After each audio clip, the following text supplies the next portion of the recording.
In this series, we'll be going over every card that was once in the Hall of Fame set, a collection of cards which is Hearthstone's equivalent to a ban list that were removed from standard play.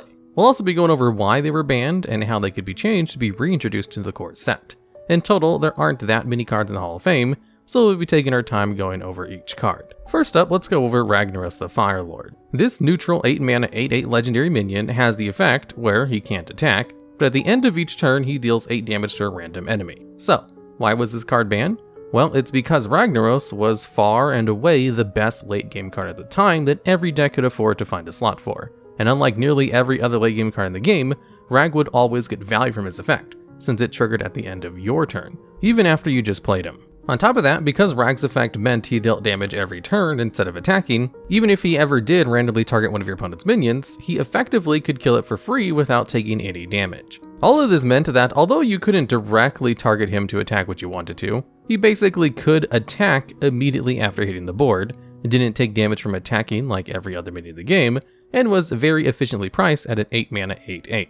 And although he always had the chance to accidentally whiff and hit the wrong minion, because he could always gain value by killing a minion for free or dealing massive amounts of direct damage before getting removed, there's a good reason why he was the late game staple for so many years. It's hard to list all the decks he was included in, but when an 8-mana card is auto-included in every control, mid-range, and tempo deck, while still being seriously considered in some aggro decks, you know a card is too busted for its time. And what's funny is that being a large 8-health minion, what players started to realize was the best counter to Rag was another Rag. It was very easy to go more than 3 for 1, especially when he could kill multiple minions while also baiting out hard removal spells. And as one of the OG auto-include late game cards in the Classic set, Rag was rotated into the Hall of Fame at the start of the year of the Mammoth in March 2017, and to the newly introduced Wild format. So, can Ragnaros be moved back to the core set? The answer is maybe. As in, Ragnaros is still a great late game card that could potentially crowd out other heavy cards in the relatively weaker standard format. That being said, the standard format has become much more reliant on card synergies in recent years, to the point where a good late game threat might not even be good enough anymore. Even now, cards like Plague Protodrake, an insane late game card which would have made players drool in 2016, aren't even played that much because mid-game synergy is just so important now for securing board control than running generically good late game cards. How could Rag be changed to be reintroduced into Standard? Personally, I don't think I could ever see Blizzard changing one of the most iconic cards in the game, especially since they printed an exclusive animated diamond version of him that less than a dozen other cards have even had. And really, because of how Blizzard themed Rag's card, I really don't think I could see them ever tweaking any of the numbers on this card. That being said, if Blizzard ever really wanted to ensure that he was the same power level as the other standard cards, they could increase his mana cost by 1 if needed. Next up, we have Ice Block. This 3-mana mage spell has the effect where if you would have died from taking damage on your opponent's turn, this card prevents it and makes your hero immune to all of their damage and effects for the rest of the turn. And for those of you wondering what the secret keyword means, it basically keeps the spell on board until it's triggered by your opponent, but your opponent isn't shown which secret you played until after the effect goes off. This card is just another monster of a card that was played in every mage deck because it basically gave them a free turn to set up and guaranteed survivability against unexpected burst damage or combos. While Blizzard never gave an explicit answer as to why they decided to forcibly rotate Ice Block to a wild-only card, it was clear that pretty much every competitive mage deck in the past 4 years used Ice Block in some capacity to advantageously stall the game. During the very early days of Hearthstone, many players quickly recognized the utility of running Ice Block in one of the first combo decks in the game's history, Freeze Mage. This deck basically aimed to stall for as long as possible using cards that froze enemy minions, like Frost Nova and Blizzard, and Ice Block, until they got to a point where they could set their opponent's health to 15 with Alexstrasza and end their turn, and destroy their opponent with a huge massive direct damage spells.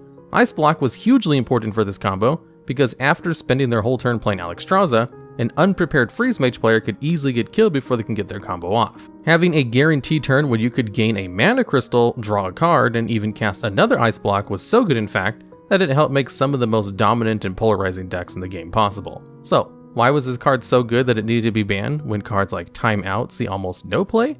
Well, that's because Mage, for quite some time now, has had some of the best control and combo decks in the game, including 2 S-tier combo decks and at least 5 other dominant tier 1 decks. And because Ice Block is a permanent spell that triggers whether it's been 1 turn or 20 turns since you played it. Ice Block was finally canned in March of 2018 at the start of the Year of the Raven expansion cycle. A large part of this was due to the complete dominance of Quest Mage in the meta, which was a combo deck that aimed to complete their quests as fast as possible so they can get their quest reward time warp, gain an extra turn, and kill their opponent during it. While the actual combo of this deck isn't that hard to pull off, especially since you get 2 consecutive turns to pull it off, a large limiter was getting the mana to generate spells and play them for the quest. 2 ice blocks gave this deck plenty of time to focus slowly on completing the quest, and not have to worry about contesting the board at all. And with the printing of some very good secret mage support cards, like Arcanologist and Ancient Mysteries, selectively drawing ice block became trivially easy. It came to a point where these decks were so powerful at one point that players had to start running Kazan Mystic and Eater of Secrets, which otherwise were terrible cards in the wrong matchups, so that they could counter ice block and actually be able to kill their opponents. So, can ice block ever be introduced back to standard? No, absolutely never. As much as I love combo decks and mage as the next guy, ice block was probably one of the most degenerate, unfair, and questionable cards that Blizzard has ever printed. You really shouldn't be able to avoid death so easily for just 3 mana, while only printing a few terrible tech cards to counter it. I honestly think that any collection of mage cards in standard could easily be carried by ice block to be a tier 1 deck. Even in wild, ice block is still one of the best cards in the game, and completely dominates in certain matchups. I really don't think ice block could ever come back to standard play, unless it got hit by a massive nerf, like it destroying itself 1 turn after being played. This is definitely one of those cards you never hope to face off against again and feel dirty playing against your opponent because it just feels like you're cheating. And for those reasons, ice block is definitely the poster child of the Hall of Fame set and should never come out of wild. Next up, we have Divine Favor. This 3-mana paladin spell lets you draw cards until you have the same number of cards in your hand as your opponent. Some of the more seasoned TCG players can probably recognize how potentially game-winning an effect like this can be, especially on an effect that draws extra cards. And while it may seem like no surprise that a card that could potentially be a 3-mana 10-draw spell was moved into the Hall of Fame, it was actually moved there because it was just a bit too good during a specific time in Hearthstone. A theme you'll notice with a lot of the cards in this list of the Hall of Fame is that they can either generate value too easily or replace itself in hand very quickly. In the case of Divine Favor, it could potentially do both. For years before Divine Favor was eventually banned, it was a quite consistent refuel card that pretty much every tempo and aggro paladin deck appreciated. And while it would be a dead card in your hand if your opponent was also running low on cards, against control and combo matchups, which are decks that aggro decks really needed the extra cards against, it wasn't uncommon to draw upwards of 6 cards off of Divine Favor. You see, one of the biggest problems control players had with Divine Favor is because they'd usually build their deck to be more heavy, they simply didn't have the advantage to just throw every card in their hand to play around Divine Favor.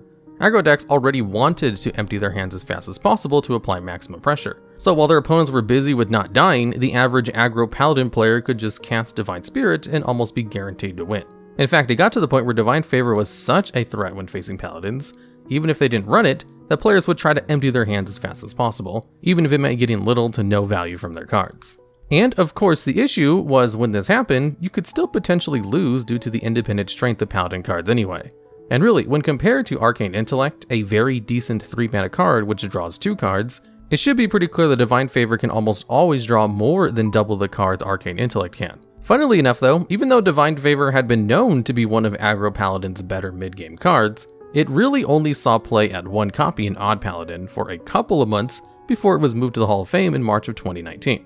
I think Blizzard just preemptively wanted to get rid of Divine Favor since it did help shore up one of Paladin's lack of good card draw and could push future aggro decks over the top, even though there were way better cards still in the classic set at the time. So, can Divine Favor be rotated back into Standard?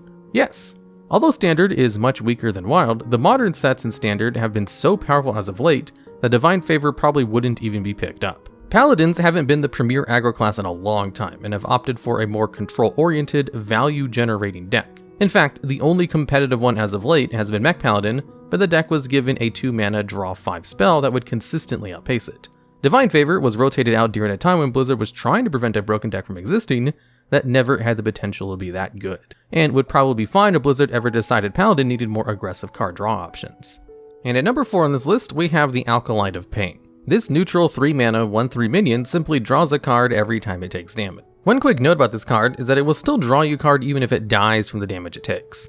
So what makes this meek, understated minion so good that he had to be moved to the Hall of Fame set? Well, like we mentioned earlier for Divine Favor, drawing is king in Hearthstone, and often comes at a pretty steep cost. Cards like Arcane Intellect, Shiv, and Azura Drake were the best options in the game for a long time, but they required a ton of upfront mana to actually play. So what makes Alkalite, as he's more commonly called, any different? Other than being a minion which can contest the board early, Alkalite also has potential to draw 3 cards for 3 mana, which is still a very good deal to get on card draw in the modern age. If Alkalite was against a 1 health minion, at worst he could trade in evenly while drawing you a card. If Alkalite was against a 1 attack minion, he could continuously attack into it to farm up to 3 cards. Even if your opponent used a damaging spell to kill it, you'd still probably be able to draw a card and be net an advantage. And because Alkalite could basically never be removed from the board without drawing at least 1 card, and gaining card advantage, he quickly became the #1 staple in literally every single Control deck before he was moved to the Hall of Fame in March of 2020, especially in Control versus Control matchups, where every single drawn card and slight value advantage mattered. An early Alkalite basically would prevent a good opponent from playing any low health or attack minions at all. And because he basically rounds every slow deck's early game and is basically guaranteed to put you up in card advantage, he was basically everywhere. While he was starting to greatly fall off in popularity right before he was moved to the Hall of Fame, he saw play in just about every non-aggro deck during the first 3 years of the game.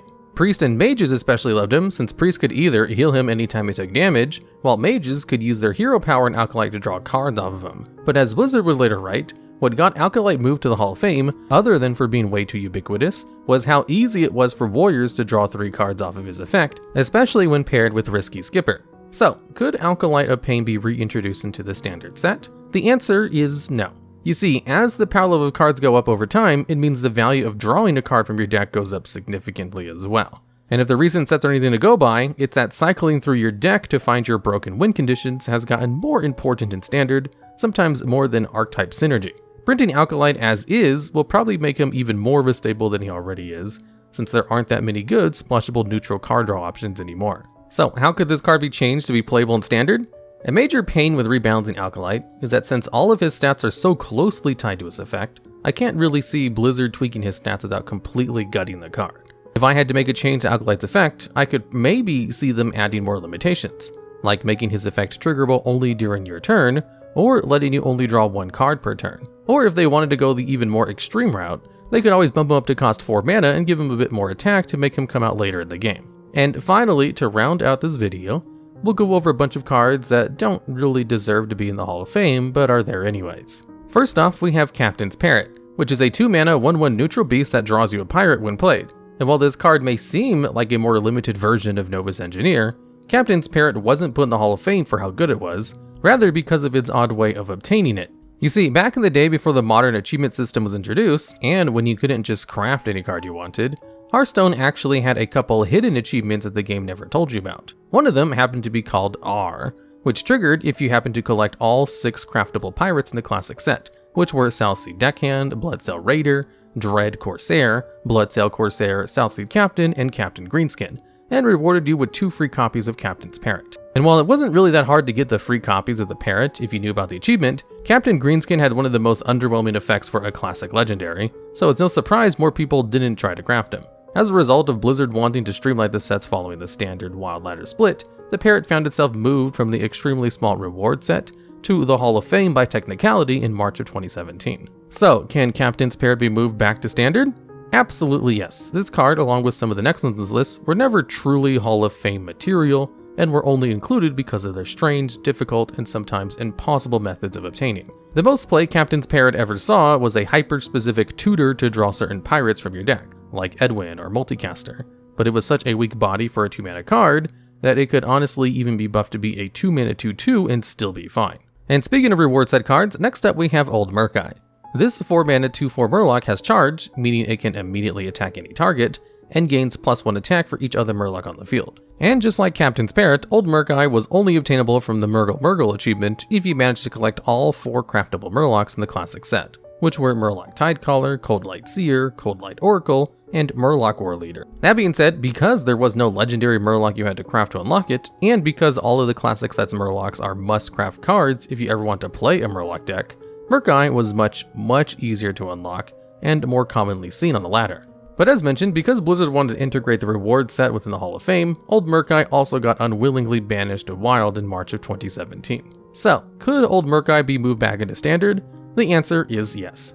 Murloc decks have always been quite good casually, but don't currently have a great finisher card to be a top tier deck. And even though Murk-Eye is still very good in Wild, I could see Murk-Eye being re-released back into Standard during a time with fewer Murlocs in rotation, so it wouldn't feel too unfair. That being said, I could totally see Blizzard slightly reworking old Murk-Eye if needed to fit more thematically with the rest of the Murlocs, possibly buffing itself based on the number of friendly Murlocs instead of counting the total number of Murlocs on board like they used to. And really, if Mr. Smite can be printed in today's Standard meta, what's the harm of bringing old Murk-Eye back to Standard? Alright, and that's the list. If you'd like to hear about the rest of the cards in the Hall of Fame set, or have ideas for future videos similar to this one, we'd love to hear about them down below in the comments.